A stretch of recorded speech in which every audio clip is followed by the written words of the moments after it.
Hello Cancer, Sun, Moon, Rising, and Venus Signs. Kamusta kayo? Sana po nasa mabuti kayong kalagayan.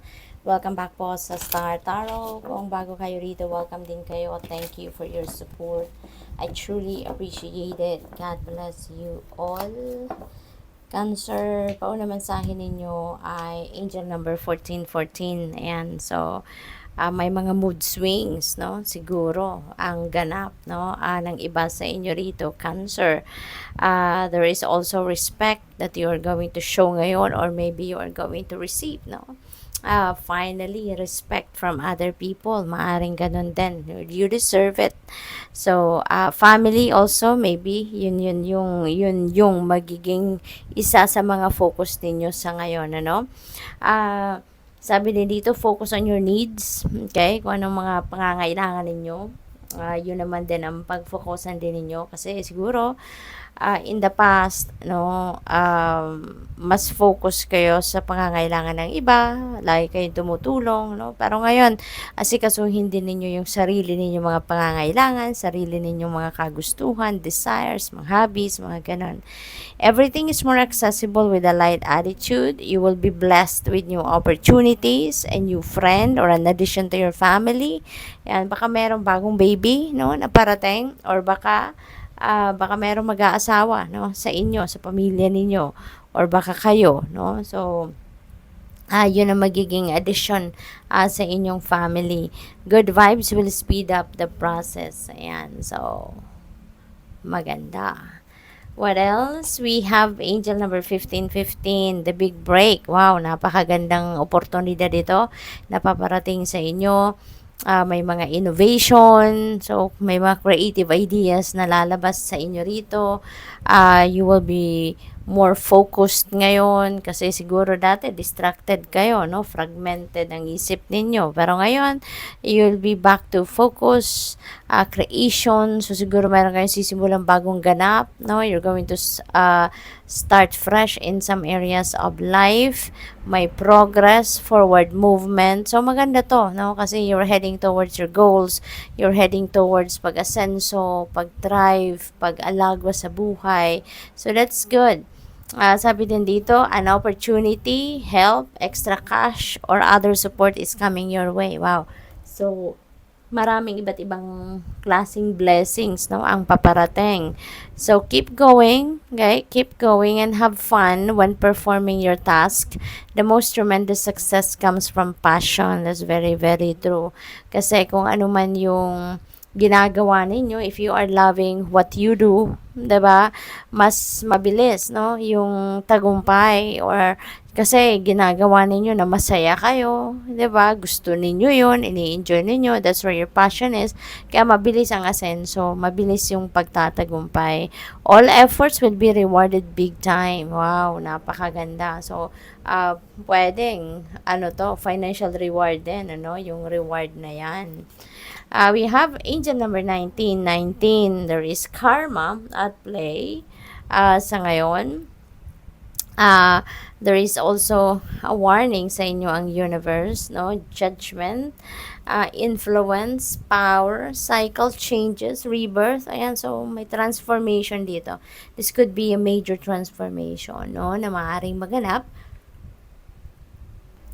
Siguro, yung parang marami kayong babaguhin, ano, sa iba't ibang parte ng buhay ninyo kasi there is rebirth dito para binibigyan ninyo or bibigyan ninyo ng bagong pagkakataon yung sarili ninyo rito, no, na siguro magbabago kayo on a personal level, doon kayo magsisimula, 'di ba?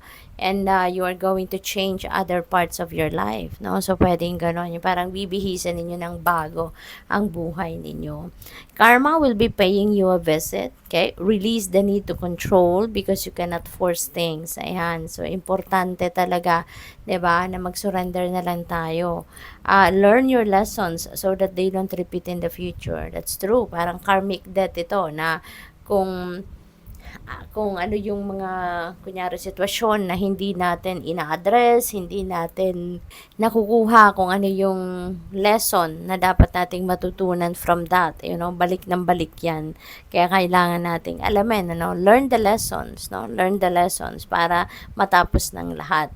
make some space for new experiences. So definitely, meron din kayong mga tatanggalin dito sa buhay ninyo.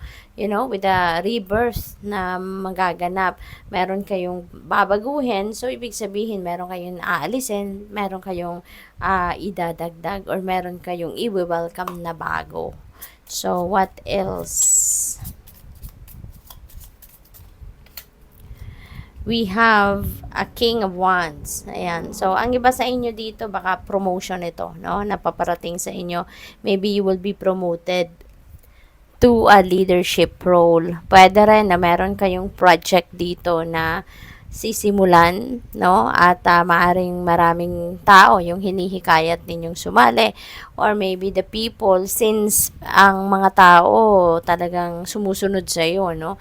And you are very attractive as well. Kaya pwedeng sa pagkikwento nyo pa lang, no, na meron kayong plano, meron kayong gawin. So, siguro, meron na mga taong nag-volunteer, no? Natutulong sila or gusto nilang maging kaparte, no? Ng kung anumang proyekto na nagagawin ninyo. Kaya siguro, maaaring nagsisimula na kayong pag-usapan, pagplanuhan, 'di ba, with the help of those people. Pwede rin na meron kayong rito, meron siguro kayong business, no, na you're going to put up sa ngayon, no, maaaring yun din ang dinidiskartehan ninyo.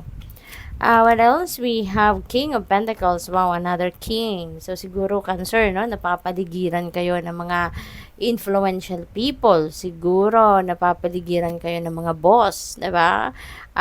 Probably, nasa position of authority din kayo. Kaya, yung mga tao sa paligid ninyo, makakatulad mo din. No, mga mas mataas sa'yo. Pwedeng ganon, no? And they are having a big influence on you. Siguro, ang iba sa inyo rito is very successful na din, no? Sa inyong money, career, and finances. Pwedeng marami-rami na talaga kayong ipon, marami na kayong investment, meron na kayong established na negosyo, or yung position talaga ninyo sa trabaho, konkreto na, no? Establish na kayo dyan, ano? Pwedeng CEO na ang iba sa inyo rito, no? So, si King of Pentacles, yayamanin, no? Yayamanin, no?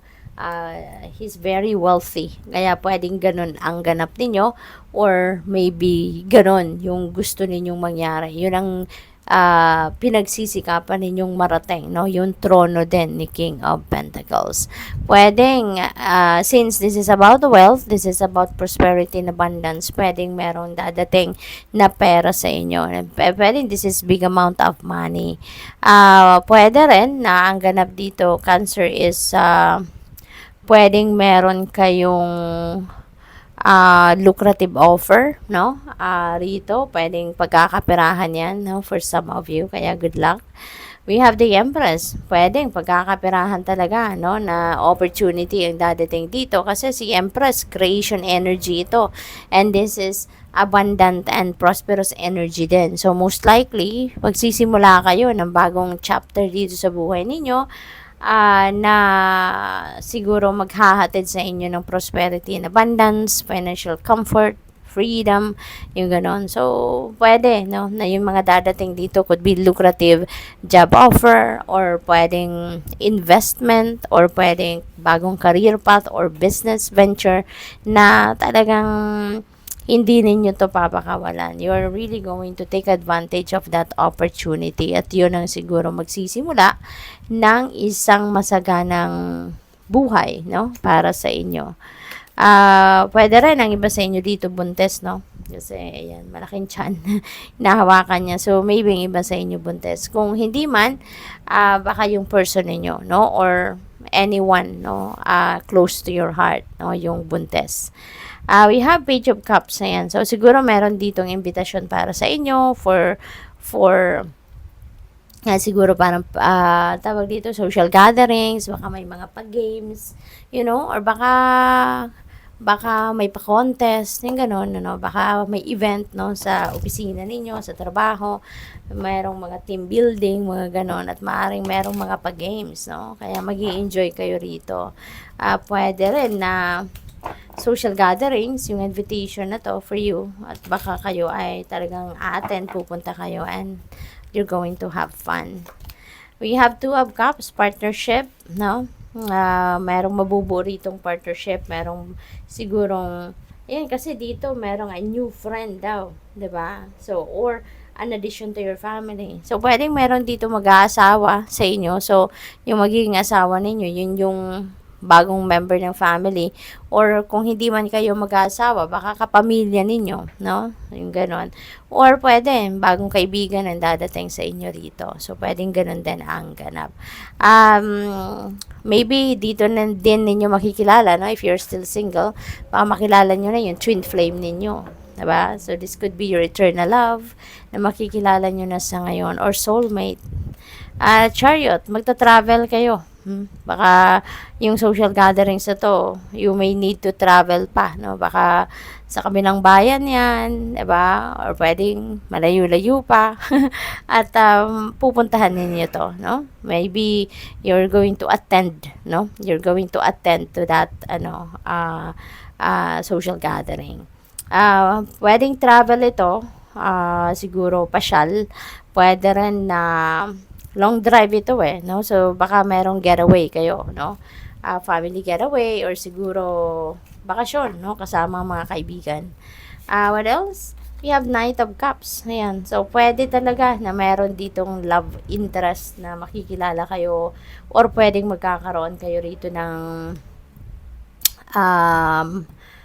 bagong love connection with someone, no? Kasi pwedeng kung single kayo, pwedeng meron dito tawag dito, manliligaw, yan. Or maybe someone is going to ask you on a date, no? So, pwedeng may ganong sitwasyon dito ang iba sa inyong Cancer. So, good luck. Thank you for watching Love and Light. Namaste.